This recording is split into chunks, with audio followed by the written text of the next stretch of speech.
right, let's jump into another deep dive. This one might keep you up at night. Mm-hmm. We're going to be looking into the case of Marvin Irvin, Marvin Irvin. a serial killer who terrorized St. Joseph, Missouri Oh, wow. from the late 70s into the 1990s. Okay. And what's so fascinating about this case, we have excerpts from a Wikipedia article Okay. of all the twists and turns, Yeah. you'd expect from a true crime Oh, for sure. novel, right? Yeah. We're talking about a former police officer turned predator, anonymous letters that still hasn't been explained, Wow. and a victim whose remains are undiscovered to this day. Gosh, that's pretty intense. Yeah, it is. Yeah. So, What's really striking about this case, even from the outset, is how Irvin's life seems to be split in two. okay. There's the seemingly normal beginning, Mhm. born in 1949, Okay. seemingly normal family, graduates high school. Right? He even joins the police force in St. Joseph for a bit. But then there's this dark turn that really starts to manifest in 1974 with a rape accusation in Kansas. It makes you wonder, what happens Yeah. in a person's life Yeah. to cause such a dramatic shift? I mean, he abducted a 15-year-old girl Gosh. from outside a drugstore. Oh, wow. It's chilling. It foreshadows what's to come. Yeah. That's- And then really raises the question, Yeah. did that unresolved case somehow embolden him? Did he get away with it and think, he could continue to operate outside the law? Right, right. It's a very disturbing thought, especially considering Yeah. what we know about the escalation of violence in serial offenders. Right. And that kind of brings us to his relationship with Ruth West. Okay.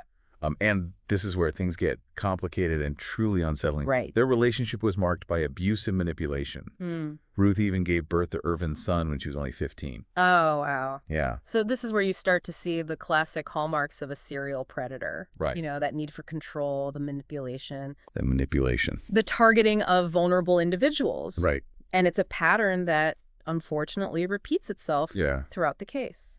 Then, in 1979, Mickey Jo West, the wife of Ruth's brother, disappears Okay. under very suspicious circumstances. Yeah. The whole family had gone to California, even getting married there. Wow. But on the way back, things went sour. Okay. Ruth reported physical abuse Mm. and eventually escaped with her son to a motel in Kansas, All right. only telling a few people where she was.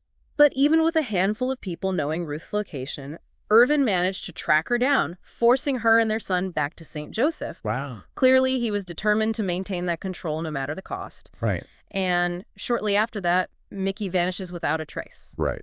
Immediately, Irvin becomes the prime suspect, even failing multiple polygraph tests. Oh, wow. But nothing concrete emerges. So then 7 years later, Okay. the case takes a bizarre twist with the arrival of an anonymous letter Oh. sent to the St. Joseph Police Department. Okay. Can you imagine getting a letter Yeah. claiming to have witnessed the murder Jeez. of a missing person? Yeah. The writer details seeing Irvin killing Mickey, Oh, wow. but they never reveal their identity. It's a classic true crime trope, Right. the anonymous tip. Yeah. But what's particularly interesting here is the psychology of the writer. Right. Are they genuinely afraid of retribution? Right. Do they have a personal connection to the case? Hmm. Or are they seeking some kind of twisted notoriety? Mm. These are questions that, investigators and criminal profilers often grapple with. And it doesn't stop there. In 1988, a second anonymous letter pops up, this time sent to a TV reporter. Wow. Get this. The writer offers to reveal the location of Mickey's body. Oh, wow. Yeah. Oh, my gosh. The reporter, Thurman Mitchell, even makes a televised plea for the writer to come forward. Oh, wow. But they never do. Mitchell's decision to go public with the letter speaks volumes about the media's growing fascination with true crime and its potential to influence investigation. Right. It was a gamble. Right. A shot in the dark, hoping to reach that anonymous writer and potentially bring some closure to Mickey's family. Now, around the same time as these letters, Irvin relocates to Iowa with another woman.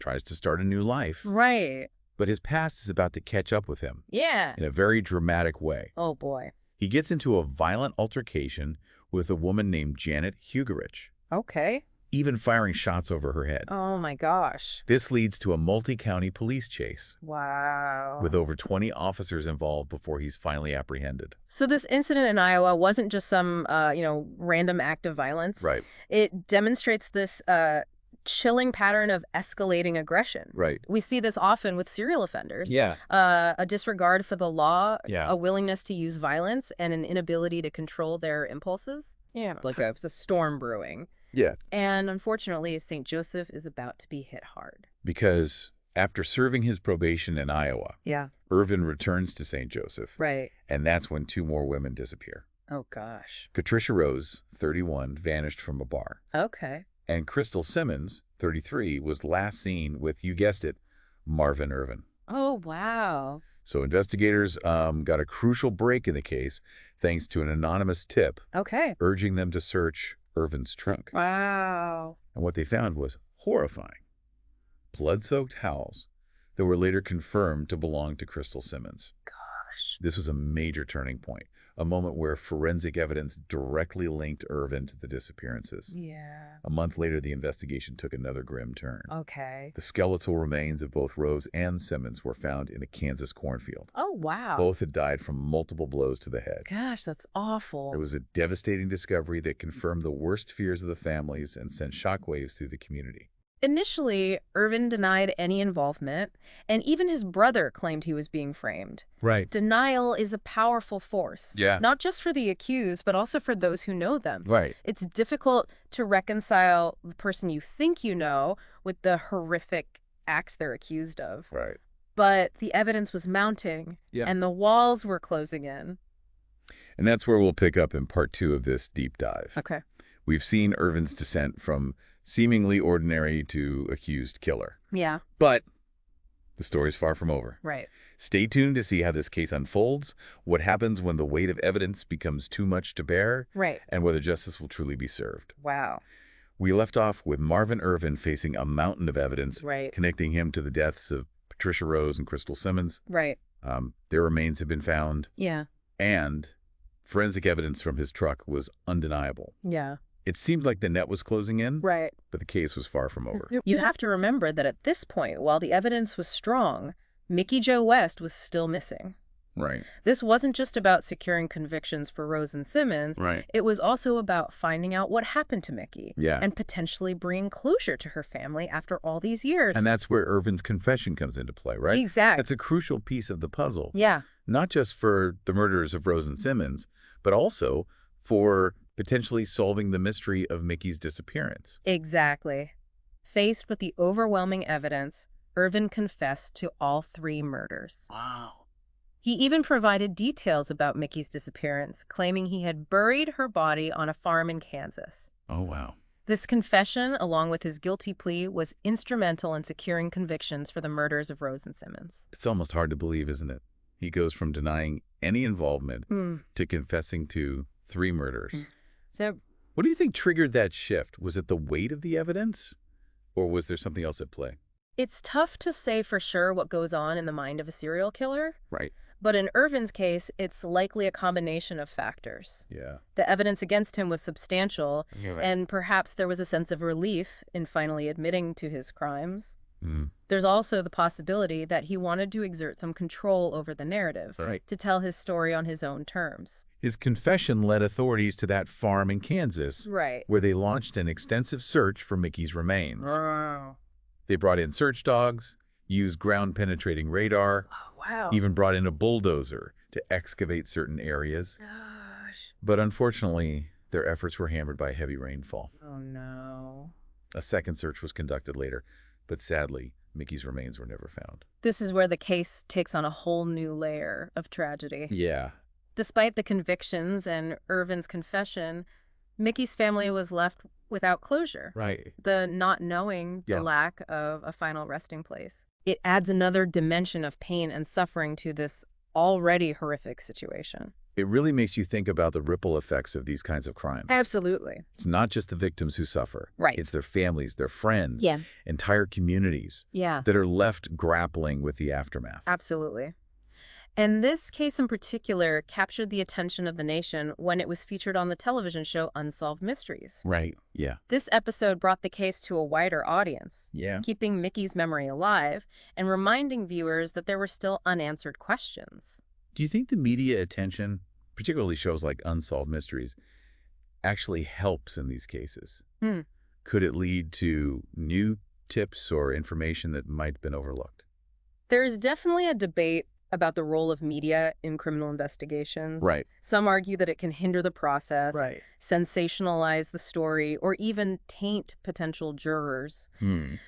But there are also cases where media attention has led to breakthroughs, prompting witnesses to come forward or providing investigators with new leads. In Erzin's case, the Unsolved Mysteries episode didn't directly lead to the discovery of Mickey's remains, Right. but it did keep her story in the public consciousness. Oh, sure. It reminded people that even though Irvin was behind bars, there was still a missing piece of the puzzle, Yeah. a young woman who deserved to be found. It also speaks to our fascination with true crime. Yeah. Why are we drawn to these dark and often disturbing stories? Is it a morbid curiosity? Right. A desire to understand the motivations of those who commit such acts? Right. Or is it a way of confronting our own fears and anxieties about the world around us? Those are great questions. Yeah. And ones I think a lot of us grapple with. Yeah. I think it's a mix of things. Yeah. There's the intellectual puzzle of trying to understand how and why these crimes happen. Right. There's the human element, Yeah. the empathy we feel for the victims and their families. Right. And yes, there's probably a bit of morbid curiosity as well. Yeah. We want to know what lurks in the shadows to try to make sense of the senseless. And in Irvin's case, there are still so many unanswered questions. Yeah. What led him down this dark path? Right. What happened to Mickey Joe West? Right. Why did those anonymous letters surface only to fade back into obscurity? Those anonymous letters are particularly intriguing. Yeah. Do you think the author was ever identified? Could they have held the key to finding Mickey? It's hard to say. Sometimes these letters come from individuals seeking attention or notoriety. Right. But sometimes they come from those who have genuine information but are too afraid to come forward openly. Imagine being that person, Yeah. knowing something crucial about a crime, Right. but being too terrified to reveal yourself. Yeah. It's a heavy burden to carry. It's also a reminder that even in the age of DNA and advanced forensic techniques, Right. sometimes it's human testimony, Yeah. a single voice breaking the silence Right. that can make all the difference in solving a case. And that's what makes this case so compelling, isn't it? Yeah. It's a reminder that the pursuit of justice is often complex and messy, Right. with twists and turns that can leave us with more questions than answers. Absolutely. It's crazy how a case like this, with so much evidence I know, right? and a confession, can still leave us with so many unanswered questions. Absolutely. We've uncovered a lot about Marvin Irvin, Yeah. his crimes and the impact on the victims and their families, Right. but there's still this Right. sense of incompleteness. Well, that's the nature of true crime, isn't it? Yeah. It often forces us to confront the limits of our understanding. Yeah. We can gather evidence, analyze behavior, and seek justice, Right. but some mysteries may never be fully solved. Like the mystery surrounding Mickey Joe West's final resting place. Right. Even with Irvin's confession and the extensive searches, Yeah. her remains have never been found. It's just awful. It's a haunting reminder of the lasting pain these crimes inflict on the families left behind. And it really underscores the importance of forensic science Right. and investigative work. Yeah. Just imagine the pressure on those investigators, meticulously searching that farm, Yeah. hoping to bring closure to Mickey's loved ones. Right. Every inch of ground, Yeah. every potential clue Yeah. held the weight of hope and heartbreak. We've talked about the role of forensic evidence Right. in securing Irvin's convictions for the murders of Rose and Simmons, Right. but it also played a crucial role in shedding light on Mickey's disappearance. The Right. fact that he confessed and led authorities to that farm, Right. even though her remains weren't found, Yeah. provided some sense of validation Right. Yeah. for her family. Exactly. It's a real testament to the power of even the smallest piece of evidence. You know, a blood-soaked towel, a bone fragment, a witness statement. Yeah. These seemingly insignificant details can be the key to unlocking the truth and bringing a perpetrator to justice. Thinking back to those anonymous letters, Right. do you believe they were ever genuinely helpful in the investigation? Mm-hmm. Or did they just add another layer of complexity and intrigue? It's hard to say for sure. Yeah. Law enforcement often receives tips and letters Yeah. from individuals claiming to have information about a case. Right. And it's a delicate balancing act. Yeah. Some tips turn out to be valuable, Yeah. while others are misleading Right. or even malicious. Have you ever encountered cases Oh, yeah. where an anonymous tip turned out to be the missing piece of the puzzle. Absolutely. Sometimes a seemingly insignificant detail, a piece of information that wouldn't have made sense to anyone outside the investigation, Right. can be the key to cracking a case wide open. Wow. It's like finding the missing piece of a jigsaw puzzle. So as we wrap up this deep dive into the disturbing world of Marvin Irvin, Yeah. what are the key takeaways you hope our listeners will remember? Well, for me, it's a stark reminder that evil can lurk in the most unexpected places. Yeah. Irvin's seemingly ordinary beginnings, Right. his brief stint in law enforcement. Right. It all underscores the fact that we can't always judge a book by its cover. It also highlights the importance of paying attention to red flags. Absolutely. The early accusations against Irvin, Right. his abusive behavior towards Ruth West, Right. these were warning signs Yeah. that shouldn't be ignored. Exactly. And finally, this case is a testament to the resilience of the human spirit.